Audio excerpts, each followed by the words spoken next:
dukomeje na gahunda yacu yo kwihugura muri rw'icyongereza. Hari ukuntu uba ushaka kubwira umuntu ngo iki kintu ngikora rimwe na rimwe, iki kintu ngikora gake gashoboka, iki kintu ntabwo njya ngikora, ugashaka kubimubwira wifashishije icyongereza ariko bikakunanira cyangwa se sometimes bikakugora. Uyu munsi rero niba uri umwe muri aba bantu, iri somo ni igisubizo kuri wowe. Ubwo buryo ki ushobora kubwiramo umuntu inshuro igikorwa gikorwa ku munsi, mu kwezi, mu cyumweru cyangwa se mu mwaka, ubwo buryo bwitwa cyangwa se ayo magambo yitwa Adverb of Frequency.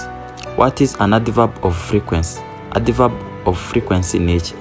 Adverb of frequency is a word that describes how often an action happens. Adverb of frequency ni ijambo rigaragaza cyangwa se risobanura inshuro igikorwa kiba. Ushobora kuba ari mu munsi, mu cyumweru cyangwa se mu kwezi, either in year cyangwa se nyine mu mwaka. Okay?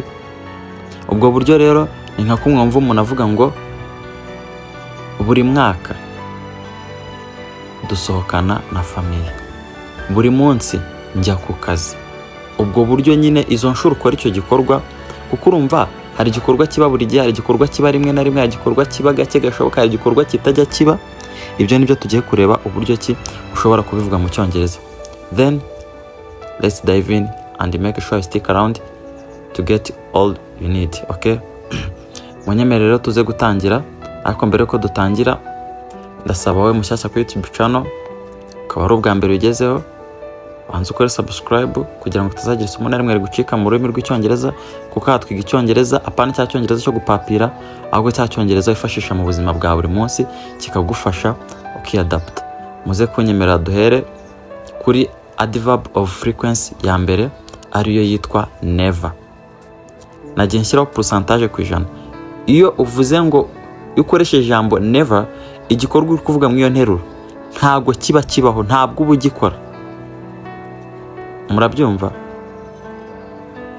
I never go out. Ntabwo njya nsohoka. Gusohoka kumwe nyine ujyana n'inshuti mukajya mu birori. Uvuze ngo I never go out, ubwo uvuze ngo sinjya nsohoka, ni 0% icyo gikorwa kiba. Nitujya kuri kabiri twasanga ijambo rare. Rare bivuze ngo hafi ya ntabyo. Okay? Ni cya gikorwa kiba gake hafi ya ntabyo nyine. Murabyumva? Reka wenda tugereranye ture nko mu buzima busanzwe, cya gikorwa kiba hafi ya ntabyo. Ubu se wowe uri kureba video cyangwa wowe uri gukurikirana iri somo, uheruka kurwana n'umuntu ryari mukajya mu mitsi. Icyo gikorwa rero cyo kurwana ugikora ku buryo buri rare, ku buryo buri hafi ya ntabwo. Niyo tujya kuri gatatu turasanga seldom, ni nk'10%, gake gashoboka, cya kintu ukora gake gashoboka. Reka nivuganire n'aba mama bari gukurikirana iri somo. Ukora siporo kangahe mu kwezi? It's a seldom, ni gake gashoboka. Ako gake rero gashoboka. Kane, occasionally. Occasionally tuvuye kuri gake gashoboka, occasionally aba ari gake noneho. Gake wenda tuvuge nk'urugero, tuvuge nko gufata umwanya ukajya nko gutembera wenda nko mu mujyi ngo urebe ibikorwa remezo bishyashya byahaje. Ubikora gake, nabwo ni cyagiye sinzi niba unabikora. Occasionally ni gake. Gatanu, sometime ari nayo ikunze gukoreshwa n'abantu benshi cyane, ivuga rimwe na rimwe, kuko sometime ni 50-50, ni 50-50. Murabibona? Ni kuvuga ngo ni cya gikorwa ukora ewana, si kenshi si gake, ako just uragikora, ni rimwe na rimwe. Nka gatatu mu cyumweru. Reka turebe nk'urugero, nk'umuntu usenga ku cyumweru akafita anasengera ku wa kabiri n'ahasengera wenda nko ku wa gatatu, wenda kumwe avuga ngo amasengesho y'ababyeyi, amasengesho y'abakomite, no ku cyumweru ugasenga, urumva ko usenga gatatu mu cyumweru, ubwo usenga rimwe na rimwe. Ubwo wavuga ngo I sometime pray, I pray sometime, nsenga rimwe na rimwe. Muhumure, turaza kubona ingero, turaza kubona ukuntu bikoreshwa.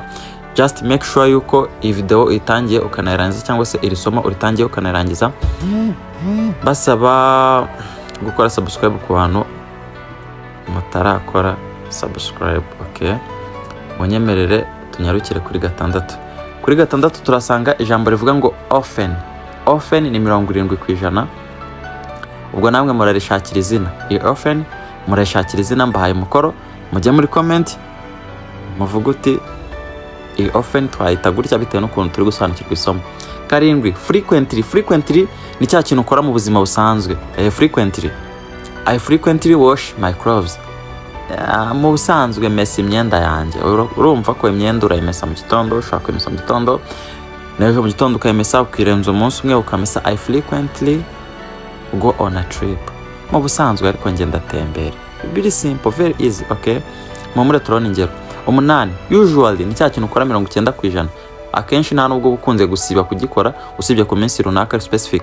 Nkuko kuva ku wa mbere kugeza ku wa gatandatu ubujya mu kazi ugasiba ku cyumweru gusa. Icyo kintu kiba kiri usually, ubikora biri usually. Okay?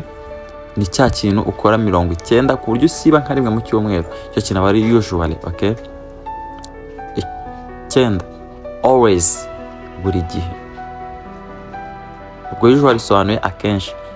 Frequently ivuze mu bisanzwe. None always ni buri gihe cya kintu ukora every day. Ndahita ngo urugero rutari ubikumvisha neza. Buri gihe uraryama. I sleep. I always sleep. Buri gihe ndaryama. I always eat. Buri gihe ndarya. I always eat. Buri gihe ndarya. I always sleep. Ibi ni bya bintu biri basic. Ni bya bikorwa dukora bisa nkaho biri basic need mu buzima. Bya bikorwa dushobora kudakora tukaba twanapfa, of course. Ibyo nibyo dukoreshamo adverb of frequency yitwa always. I always eat. I always sleep.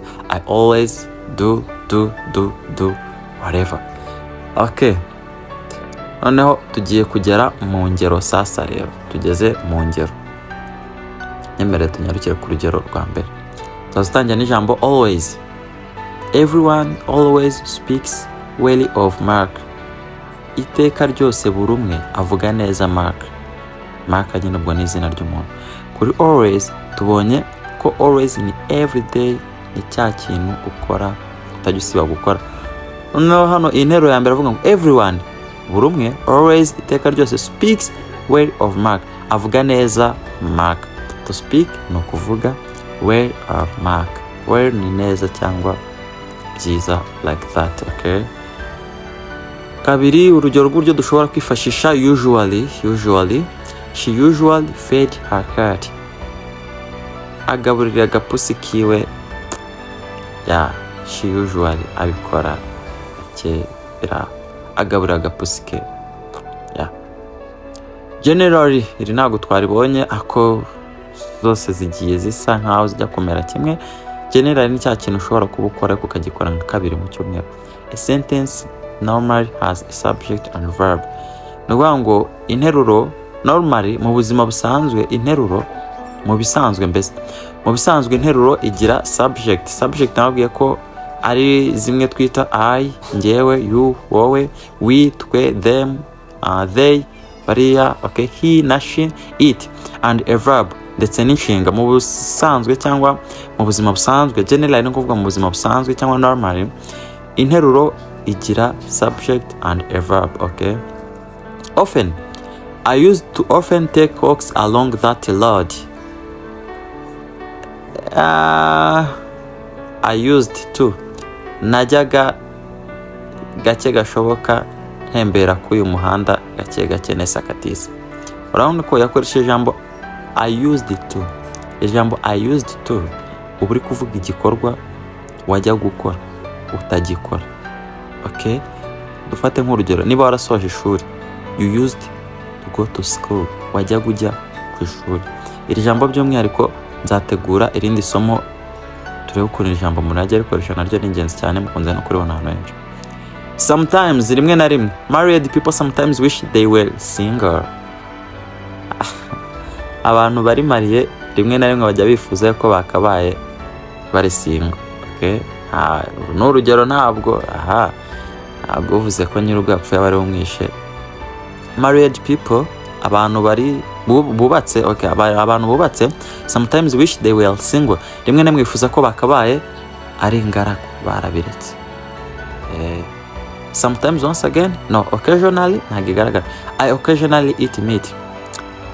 gake gashoboka njya ndya inyama gake gashoboka. Okay, wow, that is the best answer for this. I occasionally eat meat. Ndya inyama gake gashoboka. Okay, seldom. My father seldom watches TV at night. Gake biragoye kubona papa wanjye ari kuri televiziyo ariko arayireba tu. Okay, inkoko irane twasobanura. Lal ni cya kintu cya hafi yo kutabaho. Hilal makes a mistake. Akora amakosa gake. Uwo muntu yaba ari umupro, niko twamwita. Hilal makes a mistake. Akora amakosa gake hafi ya ntabyo. Rero twamwita umupro mu kazi ke. I never forget a face. Sinjya nibagirwa isura nabonye. Niko uyu muntu ari kuvuga wenda. Nabonye ntabwo yabishyizeho. I never forget a face. Sinjya nibagirwa isura. Okay? Never. Ntibibaho. Never. I never forget a face. Sinjya nibagirwa isura.